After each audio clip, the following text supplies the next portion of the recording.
बज़्म Sheikh Iqbal YouTube channel. मैं हूं सैयद नसीमुल गनी। सिलसिला है प्रोफेसर डॉक्टर शेख मोहम्मद इकबाल की कुतब। किताब का नाम है कब रात बसर होगी। ये किताब 2001 में शाया हुई। मज़मून का उन्वान है टेलीफ़ोन, रहमत या ज़हमत। ये मज़मून तकरीबन 2000 से पहले तहरीर किया गया। सितारे तो हमारी तकदीरों को क्या रकम करते होंगे। हम अपने अफ़ाल व किरदार से अपनी किस्मत, बल्कि सच पूछिए तो बदकिस्मती जिस तरह रकम करते हैं उसका जवाब नहीं।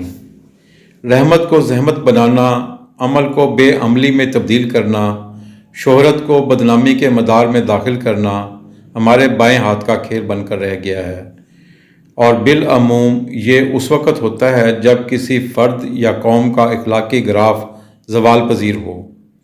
बेशक उसे ढेरों ढेर सहूलतें दस्तयाब हो गई हों, वो तहज़ीब याफ्ता अक़वाम को मुहैया आसाइशों और आसानियों से बहरावर हो, लेकिन ऐसी कौम या अक़वाम नौदौलतियों की तरह इनके इस्तेमाल में बहुत सी ऐसी हदूद को पार कर जाती हैं जिनको पार करने से सहूलतों का सिरे से वजूद ही बाकी नहीं रहता, बल्कि ऐसी सहूलतें सुहाने रूह और आशोबे जाँ बन कर रह जाती हैं।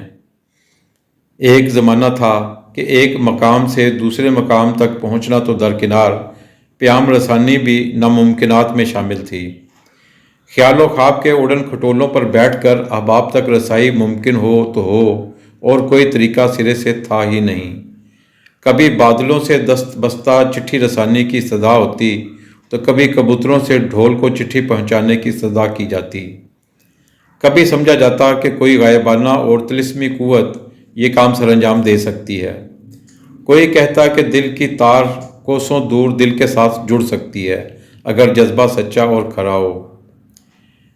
शार्लेट ब्राउंटे के नावल जेन एयर के रोचेस्टर का प्याम जेन को कुछ इसी तरह मिलता है, मगर ये नामा व प्याम दिल के खुश रखने के ख्याल के सिवा और क्या होंगे। लेकिन ग्राहम बेल की तदबीर ने तकदीर से यह कुव्वत छीन कर हमारे हाथ में थमा दी, और हम लम्हों में दुनिया के एक कोने से दूसरे कोने तक प्याम पहुंचाने लगे। बटन दबाइए, लम्हों में दो दोस्त, दो मोहब्बतें हम कलाम हो जाएं।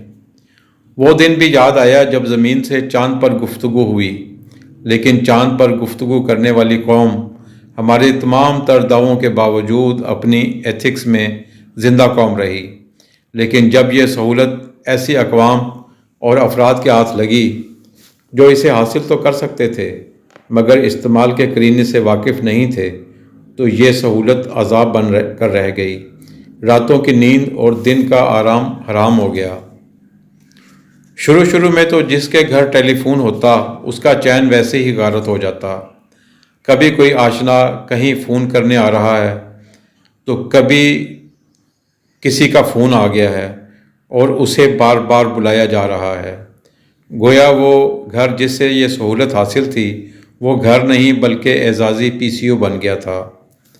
अगर किसी दोस्त को 20 मरतबा बुला दीजिए और एक मरतबा ऐसा ना कर पाइए, तो आइंदा की दोस्ती तो क्या माजी की तमाम मुरव्वतें भी मिलिया मेट हो जाती। लेकिन फिर पाकिस्तान टेलीफोन कॉरपोरेशन के बनते ही टेलीफोन की सहूलत बआसानी दस्तयाब होने लगी। यहाँ तक कि एक घर में कई टेलीफोन कनेक्शन दस्तयाब हुए।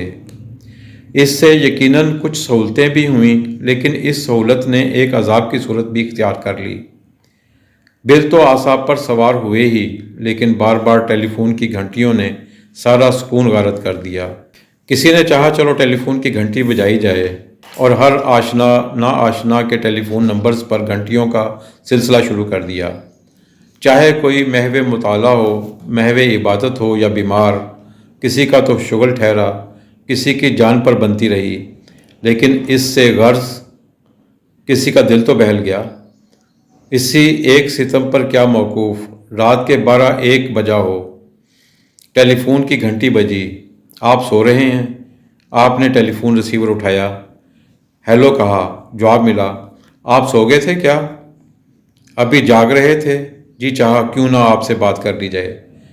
جب پوچھا آپ ہیں کون تو جواب ملا صاحب اس سے کیا غرض، بس آپ سے بات کرنے کو جی چاہ رہا تھا۔ اب جس نے ٹیلی فون ریسیور اٹھایا تھا اس کی تو نیند غارت ہو گئی۔ ایسے واقعات بار بار ہوتے رہتے ہیں۔ کبھی کوئی اداس نوجوان اس ذریعے سے دل بہلانا چاہتا ہے، اس سے قطع نظر کہ اس کے نتائج کیا ہوں گے۔ اگر یہ معلوم ہو گیا کہ فلاں گھر میں نوجوان لڑکیاں ہیں اور کون سا گھر ہے جہاں نوجوان لڑکیاں نہ ہی ہوں، تو 100 طریقے سے ان سے گفتگو کی کوشش ہونے لگی۔ کبھی بدنام کیے جانے کی دھمکی، کبھی پیار کے بول، کبھی غصے کے الفاظ اور جانے کیا کیا کچھ۔ اگر کسی دفتر میں کوئی تنہا بیٹھا ہے تو یہی واحد مشغلہ ہے۔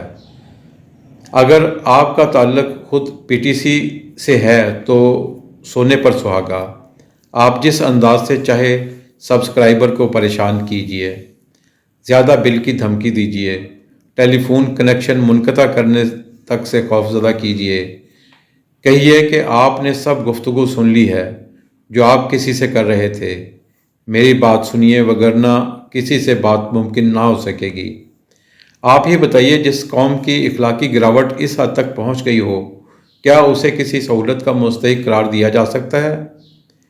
پی ٹی سی کا فرض ہے اخلاقی بھی اور قانونی بھی کہ وہ ایسی ابناکشیس کالز کو بند کرنے کی ذمہ داری قبول کرے، اور جو ذمہ دار اس کا مجرم پایا جائے اس کے خلاف عبرت ناک چارہ کی جائے۔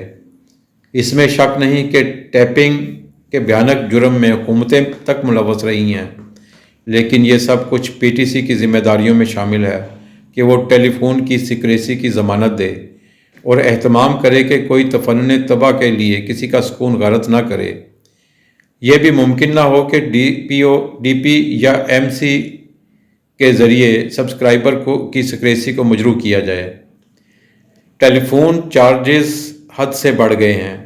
ہزاروں روپے کا ماہانہ بل ادا کر کے بھی اگر ٹیلی فون جیسی نعمت زحمت کا باعث بنے تو یہ امر ٹیلی فون ڈپارٹمنٹ کے لیے لمحہ فکریہ ہونا چاہیے۔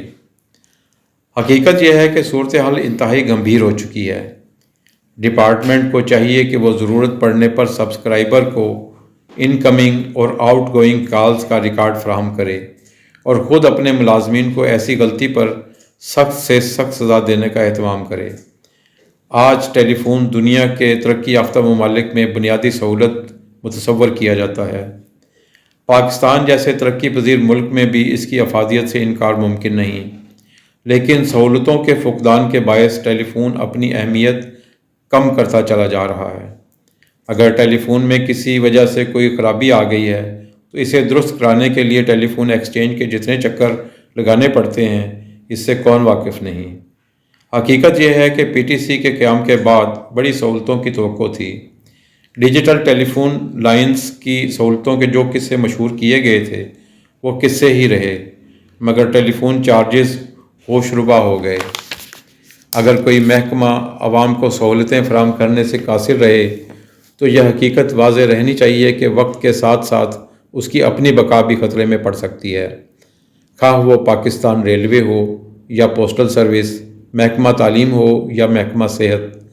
آہستہ آہستہ شعور کی روشنی مطلع احساس پر نمودار ہو رہی ہے۔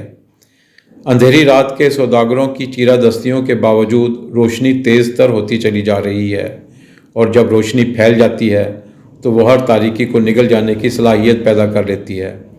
ارباب بست و کشاد، خواہ ان کا تعلق ملک کی کسی سروس سے ہو، کو اس دستک کو سننا چاہیے جو ان کے ضمیر پر عوام الناس کی طرف سے دی جا رہی ہوتی ہے۔ اگر آپ کو آج کی تحریر پسند آئی تو اس کو لائک کیجیے گا، اس کو دوستوں کے ساتھ شیئر کیجیے گا۔ اگر آپ نے یوٹیوب چینل بزم شیخ اقبال ابھی تک سبسکرائب نہیں کیا تو پلیز اس کو سبسکرائب کیجیے۔ بہت شکریہ۔